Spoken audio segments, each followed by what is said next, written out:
Welcome to the Essentials at House & House, and today we've got Harrison and Talia. I'm your host, Josh Phegan, and today we're going to have a great conversation on what it really takes to be phenomenal in sales. So Harrison, we're going to kick off with you. Let's talk a little bit about it. Why sales and why Dubai? Well, my journey is a little bit different to a lot of the guys that join House at the moment. So when I joined in 2016, so 8 years ago, I started in leasing. So I actually done leasing for 2 years before I moved over to sales. And the reason why I moved to Dubai from London is really just opportunity. I was on the same train, same office, same people for a long time in the UK. And I think I'd applied for a job online that said, live in the sun, tax-free, earn £200,000 a year, which sounded good enough to me. So here I am 8 years later. And honestly, I just think that opportunity is the main underlying factor that drove me here, and then what pushed me from leasing to sales as well. Because leasing is a good starting place, I think. It's a good opportunity, and there can be a lot of money there, but sales is where obviously the big bucks is. Right? And I think the big conversation is that leasing gets you the foundation about areas, about buildings, about knowledge about what's happening in that location, building up a repertoire of key customers that you can go and have conversations with. And at the end of the day, people that own multiple investment properties are great people to work with, right? Because they've got a principal place of residence, but also two other investment properties that later on you could go and sell. So you probably weren't even aware that at the time you were actually building database. Yeah. Talia, for you, what's the journey like coming into why sales and why Dubai? Yeah, look, my story is a little bit different. Yeah. I came here for someone. Yes. Obviously, my background is both, like what we say, property management in Australia and sales. Yes. With a family background of real estate.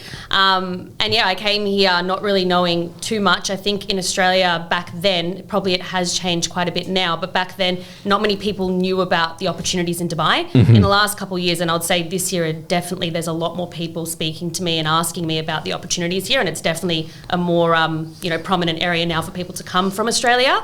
But yeah, back then it wasn't. So when I came, I had no idea what was to come really, and a bit of fear at the start, and then obviously once I realised how much opportunity there is here, and obviously I've been lucky to grow with the market, I would say, over the last 5 years, which has helped my success, I guess. Yeah, the great conversation though is that like sales is one of the most unbelievable environments in any marketplace, because ultimately it's really upon your attitude as an individual about what you can go to create. Correct. And this is one of the last jobs where you can actually get paid based on results as opposed to being based on time. Correct. So it's strategy, right? About who do I call, what do I say, how do I bring that deal together, find a buyer, find a seller, and ultimately get into a position I can not only bring that transaction together, but do multiple transactions over time. Now, sales is a really dynamic environment, and we're going to talk a little about it. Tell us a little about the Dubai marketplace from a sales point of view, because today we're going to concentrate on finished or completed product, better known as residential, as opposed to off-plan. What's the benefit in working in established residential as opposed to off-plan in a sales environment? I think so. I look after the residential sales team that does the apartments. I think Talia will be able to chip in at the end here to see the real value of it. But what I say to a lot of the guys is if you work in a ready community where people are living there, you can kind of build these long-lasting relationships, right? Like you can sell someone a house, they could live there for a number of years, and then they want to upsize to a 2-bed to a 3-bed, or for a townhouse to an independent villa, or for whatever it may be. You can build those relationships, and you can really get like embedded in the community, and you can kind of build a name to yourself within the development or the community. I'm not saying you can't do that of off-plan developments as well, but it's much more tangible when you can walk around the streets, you can go to community events, you can talk to people in the supermarket and stuff like that. I think that's a real big benefit. I'm sure you see it a lot in branches as well. 100%. I'll second that. I've recently done, last month actually, I did 2 transactions with the same client. I've sold them now 4 properties. So they bought a house for them to live in first. Then a year later, they bought an investment townhouse, just like you said, and then they've called me back a few weeks ago and said, look, we're looking for an investment, and it ended up being that they wanted 2 investments, so I sold them an off-plan and a ready apartment in Dubai Hills. So that's exactly what you're saying, is that you don't realise when you're selling them that one property in Savannah that they have the money, or they are going to continue to invest, and that's why repeat business and obviously looking after that one client that may have just bought their family home is definitely my model and so important. I think there's a big difference too around like established communities, because you're starting to say, hey, we're actually starting to see that this location is now going to be unique because of its proximity to either downtown or what's happening with an airport or something that's going schools, all of those types of things. Now, this is kind of an interesting conversation around, starting out now, knowing what you now know. If you were going to do this, coming both from international locations to move to Dubai, what are some things you'd say, hey, these are things that you must take stock of in order to be successful in the sales environment? Yeah, I would say going back to what I just said is really just looking after that client, doing everything you can for them so you're remembered. I think in Dubai, there are so many agents and obviously there's so much access to people's information like phone numbers and whatever else. So, another agent can call your client and say, I've got a buyer for you, and it can happen that they can sell that. So as long as you keep in touch with your clients, you obviously look after them when you're doing the transaction. Don't just go, deal's done, I don't need to speak to you anymore. It shouldn't be that attitude. And just hold on to them because, as I said, they will maybe buy 3, 4, 5, 6 more properties in the future. And we like to go and call this the lifetime value of a customer. So beyond just one transaction, someone might buy something for them to live in, they go and buy an investment property, maybe their family grows, they need a bigger home, then they buy another investment property, maybe they're then in a position they have to downsize, maybe another investment property. So then there's the referral network that comes off it. So I'm like looking at minimum 6 transactions in every customer that you work with. Then think about every single one of those deals, they refer you on to someone else. That's not like literally 12 transactions from that one contact. So being able to look through it, I think that now that we're starting to move into a much more established market, there's really significant value in past clients and helping those past clients to be able to spend more money with you and to be able to refer you through really good quality, what we've got to call, after sales service. And so I always say, don't leave people at the sold sticker.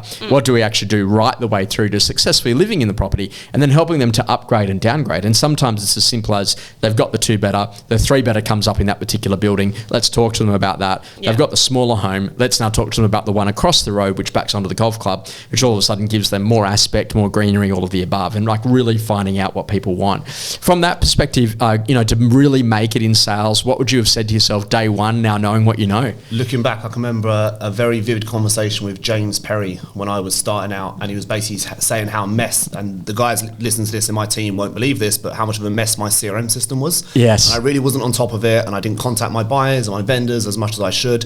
I didn't really prospect, I didn't really work on my pipeline, and these were obviously early stages. And if I tidied this up a lot sooner, because towards the end of my career as a broker, it was something that I really, really valued and focused on, because we have to think there's 29,000 real estate agents here in Dubai.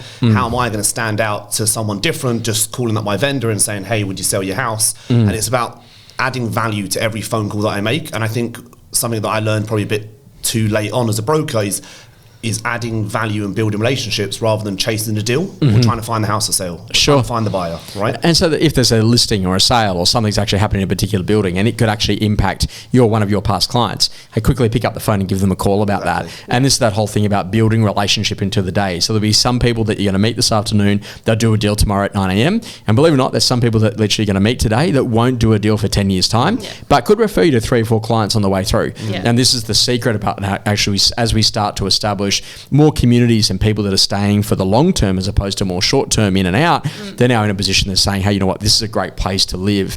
And that's, I guess, one of the most amazing things from a sales point of view, that when you look at the Dubai 2040 plan and you start to see what's actually happening in terms of population growth, like 5 million extra people are going to be living here over the course of that period.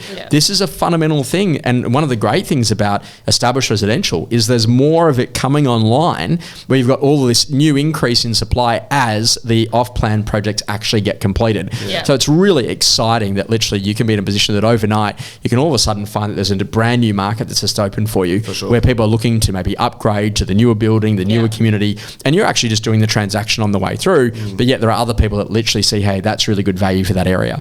One of the things I want to talk to you guys about is about like how you actually go to really think about being highly successful in this environment, and both of you have done that. Tala, we're going to kick off with you. What about the power of routine? Because this is really a place where you could be out at a beach club, you could be in a position, you could be enjoying some of the fashion, you could be enjoying the nightlife, maybe some of the great restaurants of Dubai, but learning about like the discipline of routine in an environment that's could be always on for enjoying yourself and actually doing good quality work. How important is that for anyone to hit that high level of success in sales? Yeah, for sure. I think it's one of the most important factors. I think that's something that I'm improving on, to be very honest with you. I think in Australia, if I compare it, you have to be structured and you have to have, let's say the Josh Phegan mottos of, just sold, prospect at this time, that is non-negotiable. When I came here, I was like, that doesn't really happen here at that time. Now it's obviously a lot more common. So I kind of loosened up my, my regiment, let's say, at that time, how regiment I was at that time, and obviously then now I'm realising again that needs to stay, you know what I mean? So it is really important. I think here, you can kind of run around a little bit, and, structure can sometimes be forgotten because, you get a call and you just want to run out of the office. And also because of the fact that not every listing is exclusive, you're like, okay, well, if I don't go show this buyer this house, someone else might. So you have that fear all the time. But yeah, diary is 100% the most important part of this job. And I think it definitely separates you from the rest. And I think this is that whole conversation that when you think about the power of routine, okay, great, just write down what's actually on my plate as it comes on my plate. So if there's an inquiry that comes in, if there's a seller that you're having a conversation with, if there's a deal that you're trying to progress, if there's something that's happening inside of a building, there's always something to be done in your on time. So really clearly schedule what that on time looks like during the course of the week. And reward for effort. So it's fine to be able to go out for a dinner, but make sure that you've actually put in the effort to go and do that. And I think this is the big conversation about like really understanding that, because we have seen some other people that have been very successful, they made a huge sale and then they go missing in Dubai for like 2 or 3 weeks. And it's like, guys, you've absolutely got to stay focused that the moment that you do a transaction, that's the chance to be able to go and do another transaction, because is there a seller that should know about that particular sale price that's changed the value of their villa or their particular apartment. And this is a great conversation, Harrison, for you about power routine, and is that an important conversation to get right now that you're starting to grow and manage and lead people inside of your own sales team? Yeah, for sure. I say, as an example of myself, as I was a broker, I lived and died by in the more successful stages of my career by my CRM system and by my diary and by my to-do list. And I was kind of very strategic on how I spent my time catching up with my vendors twice a week, with my buyers, as and when I needed to, prospecting, monthly market reports, etc., and building in these sort of routines helped me kind of be successful. But I think it's important to remember that we are in Dubai, and like Talia said, it's easy to get kind of led astray, and you should reward yourself for doing well. I hear it a lot of the guys where they work super hard and they have really good months, and obviously there's great success stories, and then they kind of get burnt out, right? So I think routine in work is good, but also routine for life here is important as well, because I say to the guys, we're here to kind of help you build a life, not just a living, right? It's kind of a whole package. It's very easy for real estate to become your life. Yes. Like I used to do it when I was really in it, like 7 days a week, on call 24/7. Yes. Which is good, but then you need to kind of, like Talia said, bring it back a little bit and build a bit of routine to allow yourself an element of rest as well. And I think what's really different in Dubai is that, but particularly the leads that come through on any portals are coming directly to WhatsApp. Whereas in other environments around the world, that goes directly to email. And with WhatsApp, like you look for those 2 little blue ticks to see whether or not they've read that thing, and you're expecting a response like immediately. I think you've got your blue ticks turned off, but that basic idea. Don't worry, so do I. Is about like, but it's actually really like learning about the power of routine. So Tala, you were one of the first to actually work with us on this about systemizing some of the things that we're doing here at Haus and Haus. And one of those was that like together we got to go and build a buyer inquiry form. And this was really about helping you to speed up the quality of your conversations, but also to actually mean that you could qualify the buyer better, so you knew who was really a buyer and who was not. And I know it sounds funny, but the struggles of coming to Dubai the first time around, who are the banks? What is foreign exchange? What are the different schools that people could actually send their kids to? Because the answers to some of those questions would determine which communities those people might be looking to buy in, or which ones you would recommend. And then off the back of that, then learning how you could become a specialist in that. How important was it to build the form initially to get your thinking right around qualification, but also to make it easier on yourself when you're literally dealing with hundreds of buyers as they come at you? Yeah, no, I think that was vital. I guess also another note that it's helped with is basically people that inquire aren't always in Dubai. So, they don't want to get on a call. They don't have whatever it might be. And having that has obviously really helped with those overseas buyers. And also it does help if they're not willing to, take 2 minutes of their day to fill out a formal, are they willing to buy a house? So that's also a bit of a test, but obviously you keep following up those buyers. But I think it's also good for people that have just moved to Dubai. I think that was a huge tool for them to be able to know what questions to ask a buyer. Even if they're not sending out the form, at least they can kind of fill it out themselves and have the prompts of what to ask, because I'm sure, I've been guilty to it myself. Sometimes you don't ask the right questions. You might be busy, you're thinking about 100 things.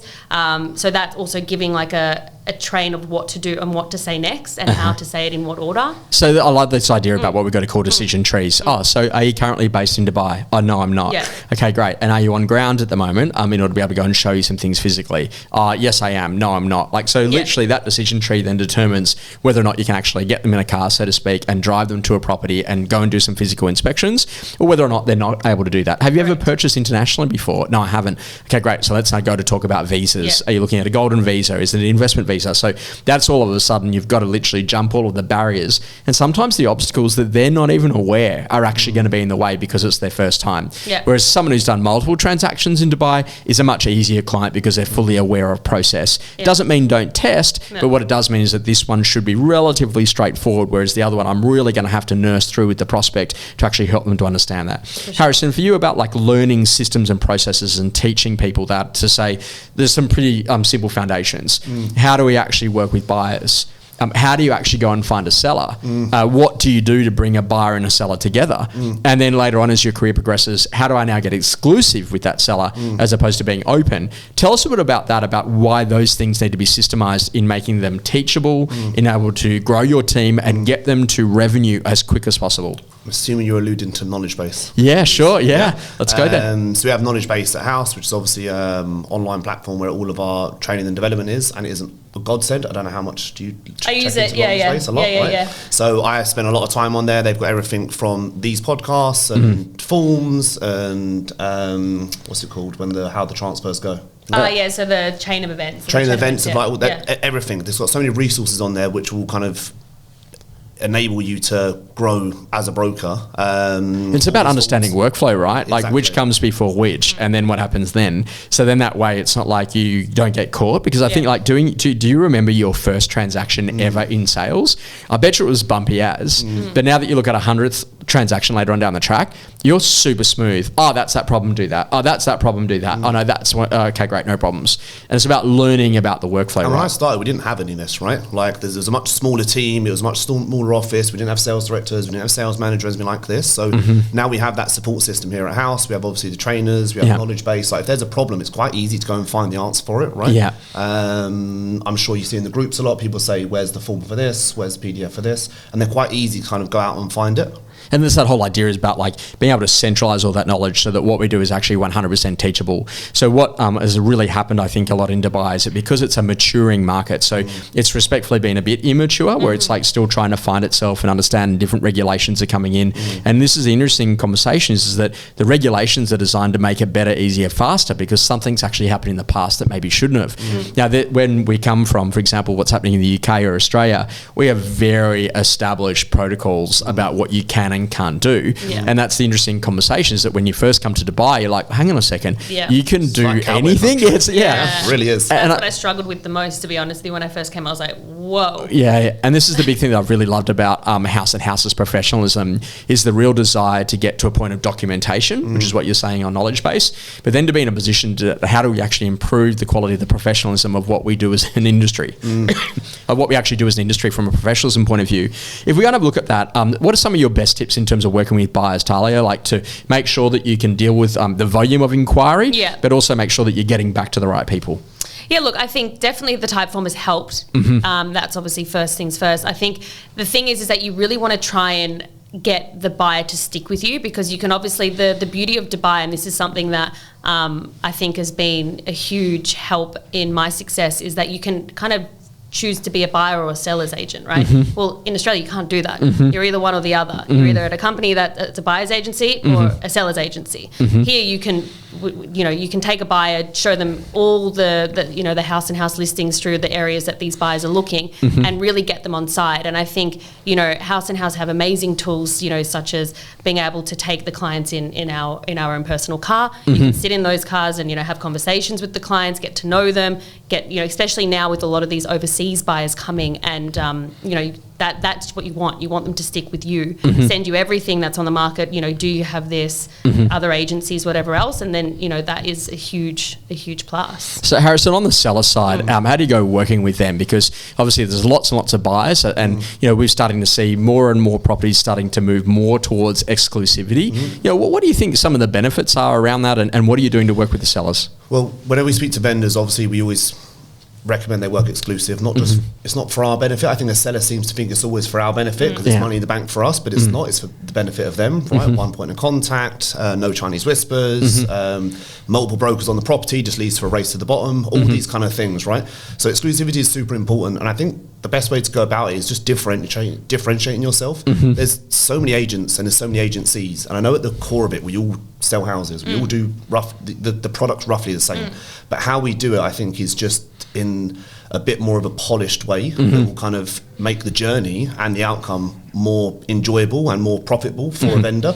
And I think it's just maybe presenting that to them in a way which puts us separate to the other 5,000 agencies out there, right? I think this is a whole conversation that at House & House it's aspirational about becoming the role model in industry as opposed to common enemy approach. And when I say role model is that how do we become the very best at what we actually do in Dubai, and not by ego or not by ratings on your website, but the basic idea is that foundationally we want everyone to have a really smooth transaction. And then ultimately, what are we there to do? From a seller's point of view, maximize the sale price, make it really easy for them, reduce any risk during the campaign and actually get them to a point where they're actually sold.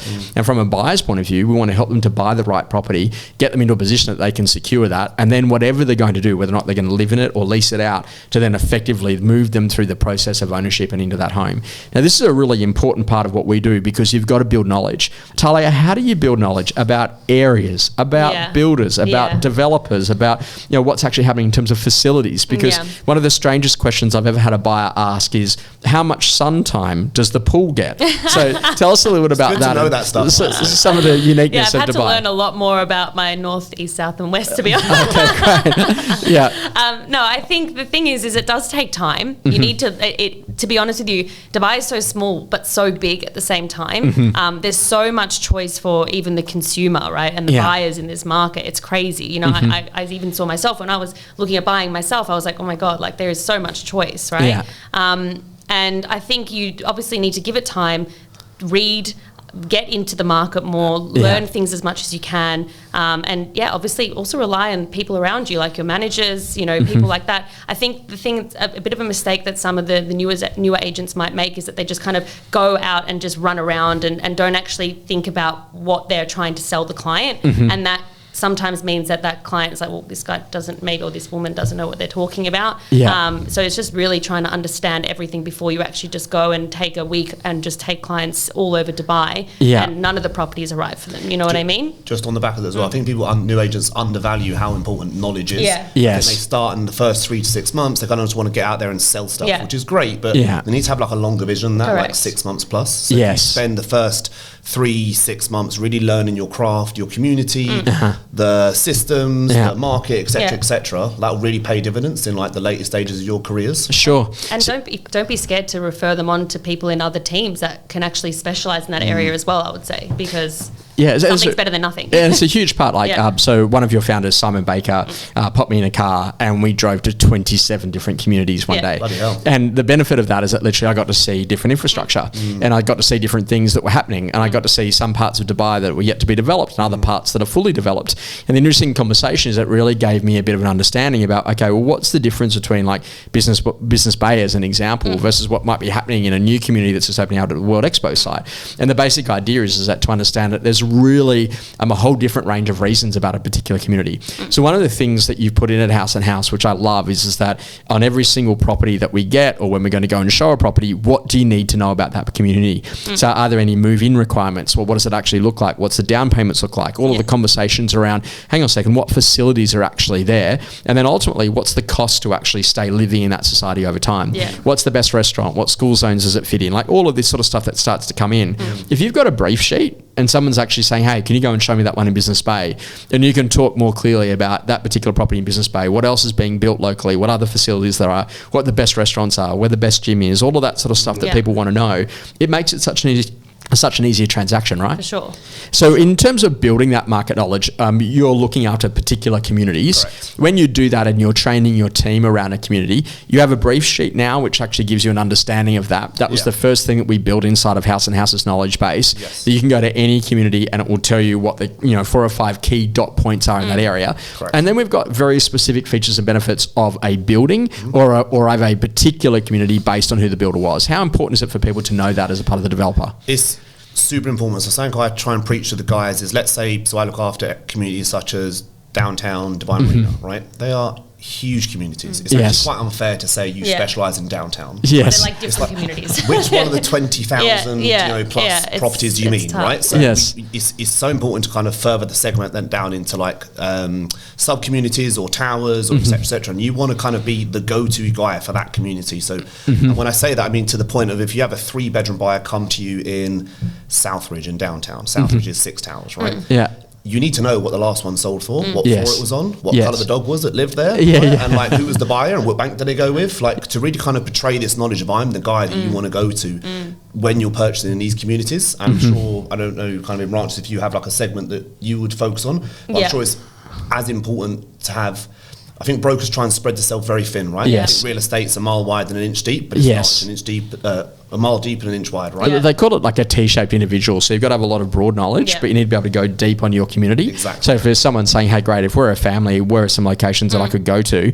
Hey, Josh, here are 5 different communities, but for where you're at, I'd probably go with this one because of these reasons. Yeah. And that's actually got to relate directly to what my needs are and what's actually going on with my stage of life. And that's a really important conversation for people to get right, because when you're thinking about really good quality buyer work, but also to really good quality seller work, they want to know that you actually know your product and that you know it really well to be able to go and maximize that sale price. And that's an important conversation, that if I'm going to pay a fee for exclusivity, I want to know why I'm paying that fee versus just having a new broker who's new to town who doesn't have any of that. And I think that this is one of the safety nets of what House & House has really done, is that the way that we're training our brokers that are coming to Dubai, that we want to get them to be the highest level professionals in the shortest period of time. For sure. And that's through accessibility to knowledge about the market, accessibility to knowledge about the particular developers in Dubai, accessibility to knowledge about areas and communities, and then knowledge about transactions to make sure that you can guide people through those transactions to make them really powerful.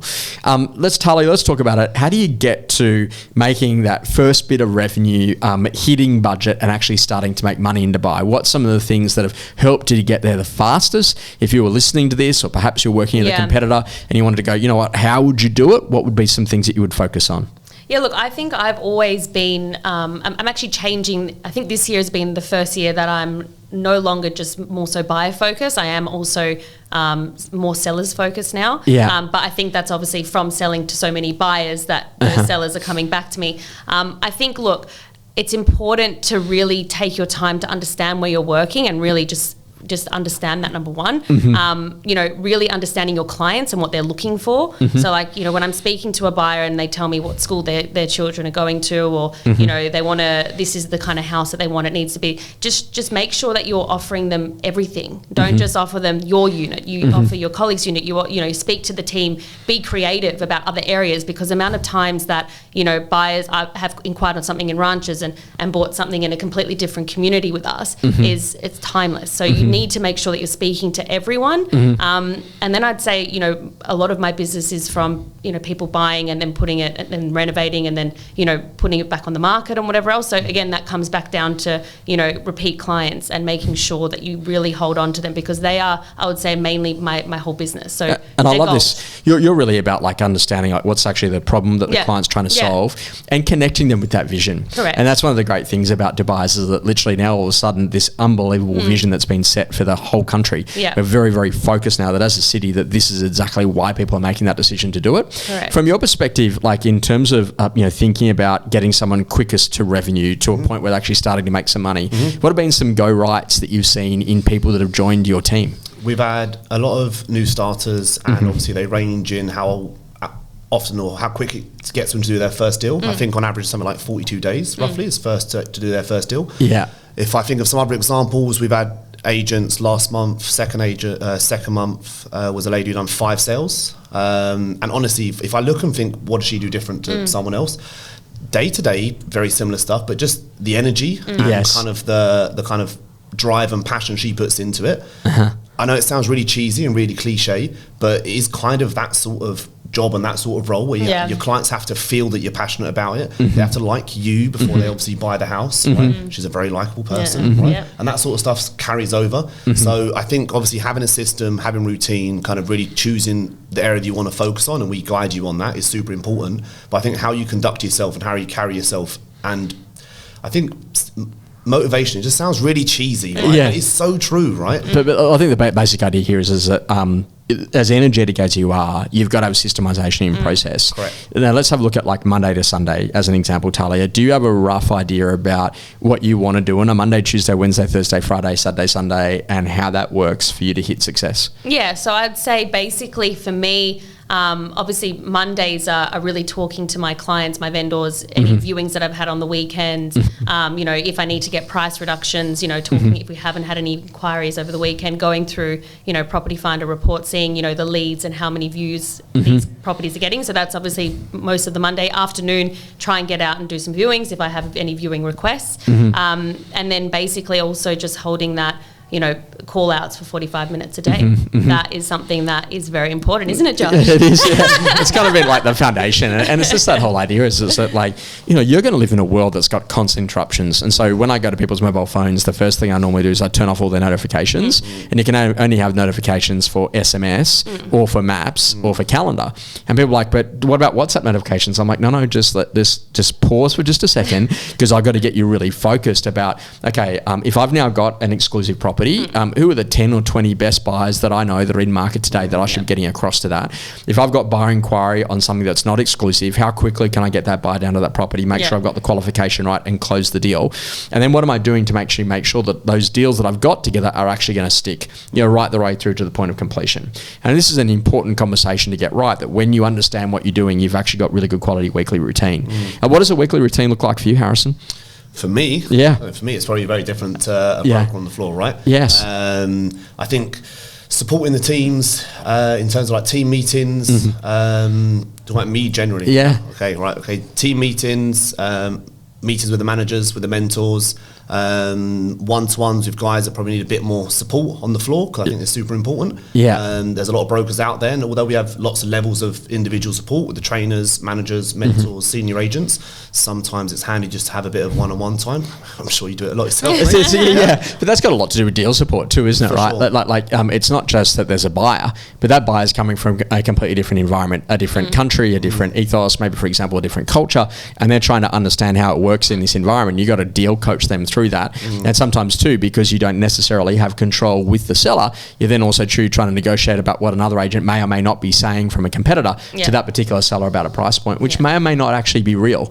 And what I mean by that, when it actually comes to putting pen to paper, so to speak, and a deposit actually being paid, that whether or not that buyer evaporates or is real is a very different story. And that's literally why we love exclusivity, because we've actually got control in that process. And I can tell you that yes, Talia is going to buy and Harrison's not, as a part of that conversation based on that.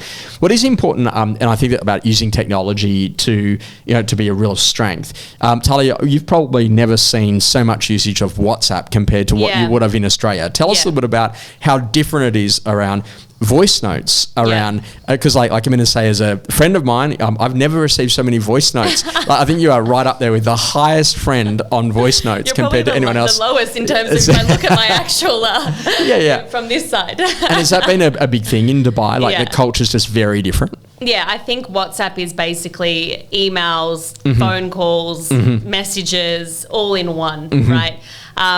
It is an amazing tool. However, I think the good thing about coming from a background where SMS wasn't your only way of speaking to your clients, more so also because most of them were in Australia, right? So here, people aren't in Australia, or they travel. There's so many more people here that are traveling all the time. They're hardly in the country for working everywhere in the world. So that's why WhatsApp is so huge here.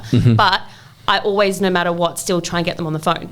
Always, no matter what. Even if they're like, no, try and get a WhatsApp call. You have to get them on the phone, because it's the way that you actually hear everything from the client. A text, you can only, they'll say some of it, not all of it. Sure. So that's one thing that is a non-negotiable for me. But I do understand for day-to-day, it is a good tool to have, but not to hide behind it. I'm amazed at it when you walk around the malls or the shops and you see people like listening to their voice notes like live as everyone else can hear them as you're walking through, and you just think, wow, this is pretty crazy. But the interesting thing about that is you've got to realize all the different time zones of your clientele. Of course. So there are some that just, are going to be in the morning, and some are going to be afternoon calls, and you've actually got to realize that because it's their morning or their night. Oh, and so that's an important part. Do you do much on video, or is it literally purely more audio voice notes? Tell us a bit about that. Like, is there much voice calling and video calling with people? There's definitely Zoom calls, I would say, as well. And Sure. that's something I would try and schedule with a client that, might be planning on moving in, let's say, 2 weeks' time, or coming to view properties in 2 weeks' time, and they're coming from a different country, just to actually see their face-to-face. And also gets them in a position where they can see me and understand me, and I can show my energy, tell them about my experience. It's kind of like a job interview. But as Harrison also said, that it is a bit of a popularity contest when it comes to, trying to secure a buyer or trying to secure a seller. So that you're kind of trying to prove yourself to these clients that why they should only work with you, or, why they should basically block their week out when they're coming to inspect lots of properties and they're moving from the Netherlands, and just do those viewings with you. Yeah. You'll find them the property, So Harrison, this is a great conversation around, and I know it's old school, but simple things like a daily agenda, a task list, and the ability to focus. Yeah. Because when, as you get good at what you do, more people are going to want to use you. So how are you planning on coping with that new level of demand? And so I look at myself 10 years ago, I would have told you I was flat out. I look at myself today, I'm like, I wasn't even working 10 years ago when you consider the speed of life. How important is it to keep a task list? Because follow up and following through with clientele is often one of the easiest ways to be able to bring deals together and to make sales. I think as a broker, it's super important. As you touched on earlier, say if a house sold in your community, and you could very quickly find 100 things to do to call all buyers that are in the market for that property and let them know, or call vendors and let them know. But then it's very easy to kind of go off on tangents and not get your daily work done, right? So there's a never-ending list of things that could fall on your lap as a broker or as a manager or as a leader in real estate, which you'd never get. There's not enough hours in a day, right? So I think having a daily agenda of things which are kind of non-negotiables, must have, must do today, to prioritize, and then tick them off as you go along. And then if I find time to kind of fill them not as important. Exactly. Not as important, just things that you have to tick off today and get them done, right? And then you'll always find time to kind of fill in the other things afterwards. But it's super important because the list is just never ending, right? You could literally sit in this office 24/7, 7 days a week, and find things to do. Sure. There's always people to talk to. There's always buyers to meet. And I think it's just almost prioritizing, okay, what's going to kind of get me a deal now this month, and then what's going to contribute to help me do deals down the line in the future. I always used to say that a estate agency is the greatest lover of all times because there's always something to do. So if you've got spare time, we've got plenty of work for you to do. What is important as a part of that is about having some sort of an agenda on how you like to work. And I think Stutz filmed a great documentary about Jonah Hill, and in it he said that the secret is if you think about the foundations, you got to have great relationships, you got to be in a position that you've got some basic financial wealth. You then also need to make sure that you've got really good stuff going on from a work perspective, and then you got to be spending some time on your health. So if you start to think about that, health, wealth, friendships, and relationships, these things are really important, but work actually makes up a major part of that. Now I'm a big believer in setting a schedule for what's going to work for you at your stage of life, because at House and House we've got estate agents from all different walks of life and all different ages, from people that look like they're only 16 or 17 right the way through to some of our older staff in the business. And the interesting conversation of what I've worked out is that routine really matters. So I'm like, okay, great, early to bed, early to rise keeps you healthy, wealthy, and wise. That's the old school saying. But naturally, I like to get up a bit earlier than most. I like to exercise first up. I like to spend some time with family, and then I want to be in at the office making calls. So literally circa 8 o'clock, you've got that ability to be here. You're getting some call sessions done. You get 1, 2, or 3 of those done, depending on what's actually happening inside of the day, and that will make a huge difference. So naturally, it's about setting that routine to get your 1, 2, or 3 call sessions done. And then what then happens after that is that then in the afternoon, ideally, we're trying to get as many appointments done as possible.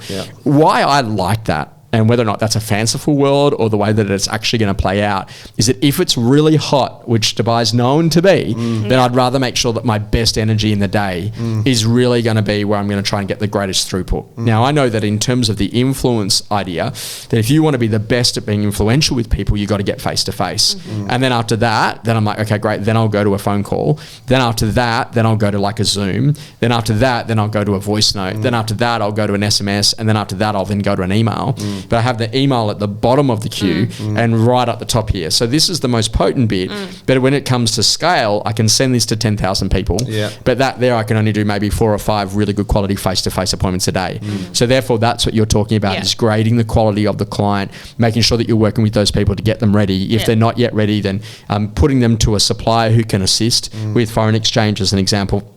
That's a really important part to get them ready, right? Yeah. Before they can then move forward in the purchase. Correct. Now, this is kind of an interesting thing about like learning to becoming like an appointment focused individual. What's that like? Like, how many appointments do you try to do? And do you find that there are certain days of the week where you've got more appointments than others? Yeah, for sure. I think there's some, I'll say even last week, I was hardly in the office, unfortunately, because there was a buyer that was here from overseas that I was taking basically all over Dubai, and that was my priority. They were hot, they were qualified, I could tell that they would be offering very quickly, and they wanted to move ASAP. So that was my priority last week. That's instant. It's it's going to make me money this month, right? But most of the time, I do try and have at least about 15 or so viewings a week is my goal. And obviously trying to do those, in the afternoon. Obviously, only caveat on that would be the fact that if a buyer does call and the property isn't exclusive, as I said, you need to go whenever they call, because you don't want them to call a competitor and go through the same property. So that is the only caveat where you do just have to kind of stop, roll and run. But I love that though, is that like I have this little list, and I know it sounds funny, but like I work in some markets where there's definitely weeks where it's dead quiet because of events or cultural events and things that are going on, as we see here in Dubai as well. And one of the things that I actually have is I have a list called Great Work. So if you get to a point where you've got a spare hour, which has just inadvertently popped up, a buyer is not going to proceed, something's just going to happen, an appointment's dropped out of the calendar, what's some great work that you can go to straight away? I can ring these buyers, I can ring these past clients, I can do this work in my community, I can talk to these people. I can speak to, so there's other people, time right? to find things to do, right? It's never a day where I'm like, what do I do today? So, but I often find that like a lot of people, particularly when they're starting their career or when they're in a company that's not as successful as House & House, is that there's a lot of procrastination and there's a lot of like insecurity and doubt and fear and creating things that are just not real. Whereas what's really clear in this business is that we're very, very focused to say, okay, great, if you've got a spare hour, here are 5 things you could do, and then you choose whichever one is the highest value given where you're at right now and what's just happened for you. And this is a really important conversation. If you've just made a great sale in a building or in a particular community, who are the other people that you know that own an asset of a similar type that you should be getting on the phone and letting them know about that particular sales result? Because that might encourage them to either want to sell or maybe to use that newfound equity and to be a buyer again and go and buy something else. 100%. And this is the interesting thing is that, this is a very fast-paced market, and it's your ability to be able to stay focused on that that's going to change a lot.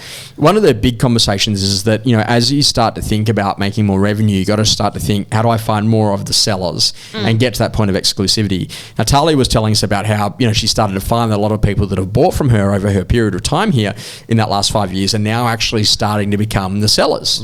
So that's an interesting part. Harrison, from your perspective, are there any particular areas where you go, hey, that's the real benefit of either being in an established firm like House & House, or this is a really beneficial mindset that actually helps you to find more sellers more often? I think as a broker, something which really done me right in that respect is I thought everyone that I spoke to was a deal or a client at some point in my career. So I had a very long-term vision at House & House from day one.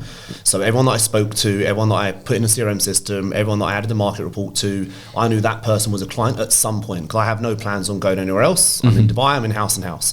And then what I found was the longer I was in my career, that actually started to take shape. So if I sold a 3-bedroom house in a particular tower, for example, I'd let all the vendors know in that tower that I sold a house. I might not get any immediate benefit then, but then down the line, they'd all start kind of dropping in as sellers, right? And then over like the long period of my career, from doing that for a lot of different bedroom types and vendors and towers, the sellers start coming to you. And then when I switched roles from broker to a management role, so I wasn't doing broker anymore, I used to get messages from vendors saying, Harrison, where's my update that you used to send me all the time? Oh, wow. Right? And it just proves that it does work. And I think that's a fundamental.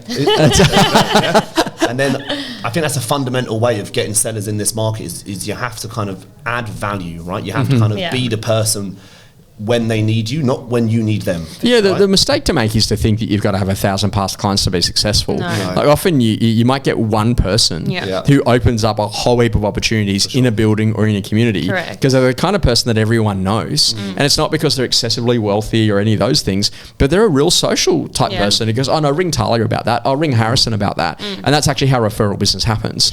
But when you find out who that person is, Like that's the one where you go, hey, look, great work. I got 45 minutes. It's weird. A buyer's late to an appointment. They can't come. Who could I ring in the next 10 minutes whilst I'm waiting for them? I'm just going to ring that Josh Phegan guy and say hello and see what he's up to. And you might not generate anything out of that, but the interesting conversation is that that's what the great do.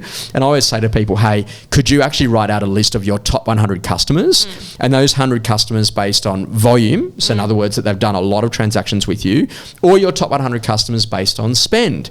So sometimes you might have a customer that's only done one transaction, but it was a really big one and they're worthwhile talking to. So if you can't write out who your top 100 customers are, then how are you actually going to go and build better relationships with them? Now, you might know about this. I think Hermes has got this thing with the Birkin bag that you need to spend a certain amount of money before you can buy one, right? And so here's the key thing. What do I unlock if I do multiple transactions with you or with you? And as a part of that, that's about the depth of relationship. So my business, for example, I look at it. Birkin bag. Yeah, and this is a great conversation, right? Where you got to start to think that like really what business is about is not being short term, but actually being much more longer term in your focus. And I think that, you know, initially when you come as a broker, you're very much along the lines of how do I actually get to a point that I can actually get some money, some income, because I'm starting to burn through my savings. All the time. And now I'm above that. Okay, great. Now I'm actually meeting budget. That's good. How do I actually now start to get above that a bit so I can actually start to really live? Oh, hang on a second. Now that's just happened. But how do I turn that freak event into a system so it's replicable? So I don't have a really good month followed by a bad month and another really good month followed by a bad month. And that's about that. And it's also to learning the rhythms of the year. So, okay, great. If it's going to be super hot in August, then are you expecting that to be a massive revenue month for you? Or is that a building month for getting more properties ready for October, November, December? Or is that a time where you go, you know what, I am actually going to take some annual leave and I'm going to be out of the country over that period, but then I'm going to come back in and be very powerful. How important is it for people to learn the rhythm of a year here in Dubai and about what actually happens with the different religious festivals and different things that are going on? I was just going to say, Talia touched on it earlier when you said, what does it take or what's important in being a successful broker? It is time, unfortunately. Like a lot of people want this instant gratification, right? They want to come in and do a deal very quickly. But if you look at some of the more successful agents that we have at House & House, they've been here for a long period of time. They've seen the segments of the market and they've seen it during Eid when it's predominantly a little bit quiet, and then during Christmas and New Year time when most people travel. It's not saying business isn't to be done in those times. It's just understanding, like, you know, if we're towards the end of the year, for example, and Christmas is coming up or the end of the year, then I've got a good slog to kind of, you know, get some good stuff done because them 2 weeks over Christmas it is predominantly quiet, and I'm not being negative and saying no business gets done, but it is, right? Most of the people that live here are expats. They go back to their home countries, they travel, etc., right? So I think it's super important, and these experienced brokers, they understand this, right? And I think what comes with that is they're not desperate, you know, when these times come and they're prepared. Yeah, the interesting conversation, even though it doesn't feel like much of a winter, there's an old school saying, are you in the spring, the summer, the autumn, or the winter of your life? And so when you think about that, the spring is about growth and energy, and the summer is like really enjoying, and winter is when there's a few, you know, life events that might occur to you. But the interesting thing is that like you got to realize is that like one of the great things that makes this market so good is because there's been such a high volume of transactions, and the other key conversations has also been a lot of price growth. Now, what we realize too is that can't continue forever at such huge numbers, because else Dubai becomes very unaffordable, right? So one of the things that we're setting up here at House & House is really about the platforms for success, and that literally understanding that, you know, where this community is going over the course of the next 15 years, they're calling it the once in a generation. That there's always a city or a country or a location in the world that's just having an incredible renaissance, which is almost the opposite to what's happening in the rest of the world, because it's doing something so different. So when you think about how you're pulled towards the vision of Dubai, the new infrastructure, the capabilities of what's actually happening. I heard someone refer to it the other day as the New York of India and China, with the two biggest populations in the world having so much accessibility to what's actually happening in this environment. But also too, the whole idea here is diversification away from oil and wanting to be a land for talent. Like, are we in a point now where there's an inflection point that those that are coming from Western civilizations are now starting to say, hang on a second, you know what, maybe democracy hasn't landed what we thought it was going to in some of those locations. And now we're in a position that we just want to live a stress-free life with an environment that actually really supports entrepreneurialism, but most importantly too, an environment where we want to become the best in the world at everything that we do here, from education to health to what it is that we're doing in terms of quality of life. And even with the opening up of retirement visas is a good example of that, to say, hey, this is a really good place where you can live and not have, and you can be apolitical and not be worried about what's actually happening in other parts of the world. And safety. Yeah. So Talia, thinking about that, respectfully, as a young female coming to Dubai, and thinking about that, like you amongst your girlfriends back at home, were they? What are you doing? Are you sure you want to go there? And all of these preconceptions, correct? Versus where you're at now. Did you ever think that you'd be this far along down the track, be this successful inside of a sales environment, and making the sort of income that you are? Definitely not. Yeah. I would say, I was doing research when I was still living in Australia, I remember, and I was looking on like Bayard and Property Finder, and I was like, oh my goodness, like, at that time, I will say the marketing wasn't that strong. It had an insane amount of growth in the last couple of years. So I would say, like, for me, which was weird, you'd see the toothbrushes on the side of the vanities, and I was like, how can that? And in Australia, you're trained like everything removed, little things like that. But obviously a big thing was I was thinking, what you think Dubai is a male dominant place, and so I was like, how am I going to succeed? How am I going to actually, get clients? Are they going to want to even speak to me? Completely misconception, right? Misconception, 100%. But I've got lots of people that would say to me, hey, Josh, I'm not sure I'd go to Dubai. Maybe good for a holiday, not good to live. It's only very short term. A long skirt. Yes, all of those, and that's definitely changed. But I think that what the whole idea is that what you've got to realise is that, like, one of the things that attracts me the most is about the vision.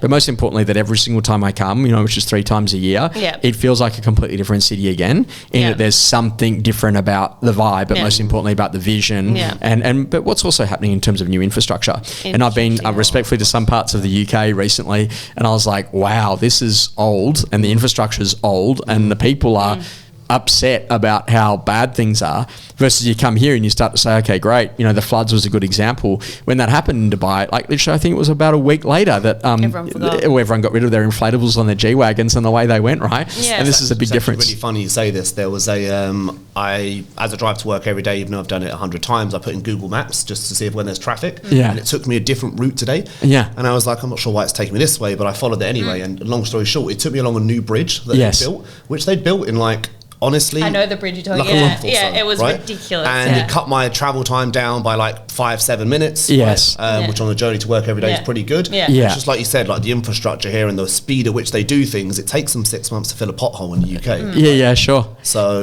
and I think it just contributes to their vision of making it kind of a city for the future and a city for now as well, right? So let's finish today's podcast in a really nice way. The best thing that you love about working in a estate agency at House & House and here in Dubai? I think just the opportunity. That's my number one, I'd say. It's just there's so much opportunity. There's never a moment where you're just sitting there twiddling your fingers going, what do I do next? My mission this week after obviously my transaction with the previous client is to go back through all my previous clients that have ever bought off me and see if they're interested in off-plan. Because there's going to be more. So that's the opportunity. And I think as well, we're in a place where people don't just buy 1 or 2 properties in their whole lifetime. They could have 6, 7, 8. So that means that there's so much opportunity. And for you, Harrison? Just to echo Talia on the market as a whole, it's the opportunity. But I think bringing it back to House & House, I'm very biased towards the company. I've been here for 8 years. And the rate which has grown at that time is phenomenal. But I think what's really exciting for someone that was moving to real estate now and look at House & House, that even though it's one of the largest real estate companies in Dubai, is that the vision and growth plans for the future are also super exciting, right? So it's not like we've capped out at all. We've got some quite ambitious plans, and that's really exciting to be a part of as a business, right? Sure. I think the big thing, from my perspective is that, congratulations to both of you because you've really got in here. You've been a part of the systems. You've been a part of building an incredible culture. Most importantly, we've got something that's truly special. And we'll look back on this era and go, do you remember the day that House & House didn't have a set of values? Do you remember when we were just in an office without a window? And now you actually start to see... We were good times. Yeah, they were fun, yeah. And now we look at what's actually happening inside the organisation, that more people are turning to House & House than ever before for an incredible estate agency career, coming from countries all over the world, but also to moving once they get to Dubai to House & House because of the platforms for success, but most important, custodians like yourselves that are actually carrying forward the culture. So great to have you on our Essentials podcast. Thank you, Josh. Thanks for having us. A pleasure to see you again.